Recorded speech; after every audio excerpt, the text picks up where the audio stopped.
pretty common for people to get to this time of year and feel, well, pretty much cooked. Like there are too many fires burning, work, family, commitments, and you seem to be the one running around trying to keep them all going. That's burnout. And it doesn't just hit when you're busy, it builds slowly when you've been pushing too hard for too long without taking a moment to breathe. In this episode, I'm going to unpack what's really going on when burnout creeps in, how to recognize it early, how to take back control, and how to stop those flames before they consume your energy, your focus, and your passion. Because if you want to finish strong in sport, business, or life at the end of this year, you've got to learn how to manage your fire, not fight it. I'm Ian Hawkins, and this is Sport is Life. The purpose of sport, as I see it, is to see your vision become a reality. Find your voice, create strong connections, and learn to trust your body.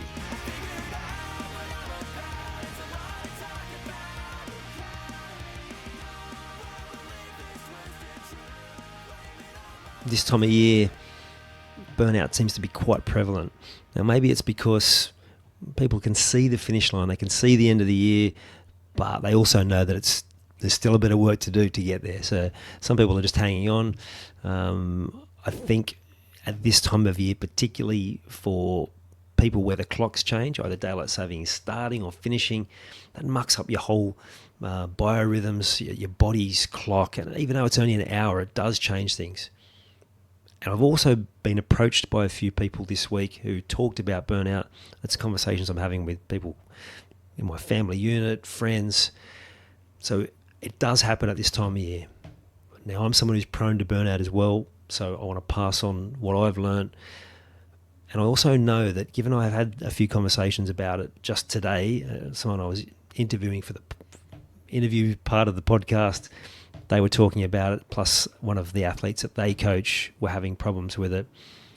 I had someone approach me today about doing some coaching around it. Yeah, so if it's happening for a couple of people, it's probably happening at a more broader level. And like I said, I know at this time of year it's happening. So let's look at the word burnout. And I know I've had this conversation with you guys before, but not everyone's been here for the long haul.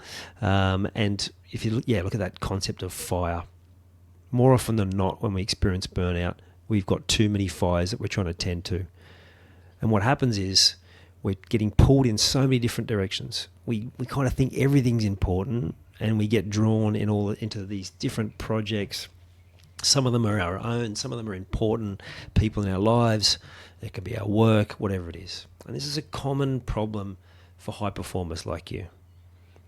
You push yourself hard, you have high expectations on yourself, you demand high results, high energy in lots of different places. You're generally passionate about a particular part of your life, so you throw yourself into that, whether it's your sport, your exercise, your work, whatever it is. And so you overdo it. And so what's happening is you've got all these little fires, and you know what a fire needs? It needs oxygen, it needs fuel, and it needs someone there to tend it. And what happens is when you do that all year and then you add in a few extra projects, you think, I can manage just this one more thing. Other people throw you projects. Some of them projects that aren't even yours. They're not even important to you. But somehow you end up taking on other people's stuff. Then those projects or situations or fires that come your way that are completely out of your control. Everyone gets thrown curveballs they weren't ready for. So suddenly you're running around trying to give these fires oxygen, trying to add fuel, trying to make sure they're contained, because some of them start burning out of control, and that takes more energy. Some of them go out because you've neglected them, and you can see why your flame burns out, because you just can't keep going and managing all of these different areas. And then the most important flame, your health, tends to suffer. Sometimes because you've let it go out, you've stopped the habit. Sometimes because you start skipping days, it becomes a habit. Maybe your nutrition slides because you're tired. Man, I know that one. It's a pattern and it's a habit.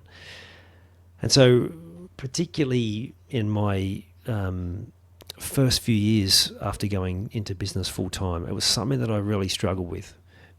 Sometimes when you're in business for yourself, you never feel done. Actually, it's quite often actually. But I know that's also true. It can be true in a corporate environment. That was for me at times when you've got big things on, and then when you've got lots going on with your family. And so what I've learned is it's always about coming back to what's most important and getting clarity on that. Like, do you know what's most important in your life? Now, most people do when they're pressed, but when I ask them, have they got it written down?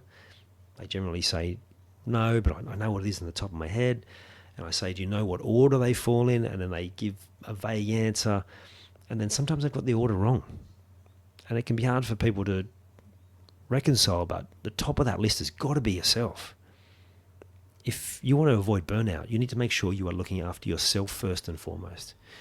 Now, for parents or someone who's particularly caring, they love to help other people, they can find that really challenging, but it's necessary. If you want to be the best parent, the best partner, the best work colleague, the best leader, the best friend, you need to make sure you're looking after yourself. It's interesting when you watch often sporting teams and they have setbacks, maybe they're having a few losses, and they often talk about, we just got to get back to the training paddock and work harder. But that doesn't always work. In fact, it's often the worst thing that you can do. Instead, it's about, okay, where do I need to rest? Where do I need to recover? Where do I need to solidify my plan and get back to what's most important? Because you can, in a team environment, a high-performance sport environment, you can get guilty of losing touch with your actual plan. You make a few adjustments here, a few adjustments there, you watch what other people are doing, you think, okay, we need to improve there, we add something else, but then you go away from that core part of who you are as individuals, as team, and what's most important. And that rest and recovery. So if you're in that place now where you're feeling like, okay, I'm getting pretty tired, I've got to get to the end of the year. It's not just about saying, I just got to get to the end of the year, because all that's going to do is perpetuate more endings to, whether it's terms, whether it's the year, whether it's projects where you're just like, I just got to get to the end. But then you just repeat it next time. You have a bit of a rest, and then eventually it gets to the point where you can't give any more. Because each time you don't rest properly, each time you go back into that same pattern, it takes a bit more away. One of my long-term clients, I've done stuff with him, with his business. That happened to him 12 months ago. And he is someone who's high energy, who's go. He's like up really early in the morning to the gym every day, so disciplined. He rests well, but it can still happen. No one's immune from this if they're not making sure that they're getting the rest and the recovery, that they're making sure that they are prioritizing their health. And of course, there are different times where that changes as well. You go through different phases. You need to make adjustments. It's not just always the same line where you can keep it going that same pace, that same way. Circumstances change, your priorities change, what you're capable of can change. Another thing I've found with people I've coached for a longer period of time is that they're suddenly going, I can't get as much done as I did before. And there's probably another conversation, but it's like, well, probably because you are adding so much more value in a shorter period of time, because you are not wasting your time on the things that are low value tasks for you. So when you get more of that flow state going, when you're finding that you're creating so much value and you're getting so many great results by just focusing on the parts where you most naturally thrive, and you can get the balance. And then there's another habit to get around, which is just getting used to the downtime and just accepting that it's okay for you to switch off. So at the moment, so that if you're in burnout, great time to do it. If you are feeling a little bit off, great time. But also knowing that it is more prevalent at this time of year, do an audit on yourself. What are the fires that you've got burning at the moment? What can wait? What's draining you? What aren't even yours? Where are you giving too much? Where you should be giving more to yourself or to your family? Maybe some of those fires you can just let go altogether. And once you get yourself sorted, then it's coming back to what is the single most important fire at any given time. Because you can't do everything, and you can't juggle too many fires at once. Eventually, something's got to give. So do an audit, load up on the fires that are most important, get them firing, get them contained. So you need boundaries.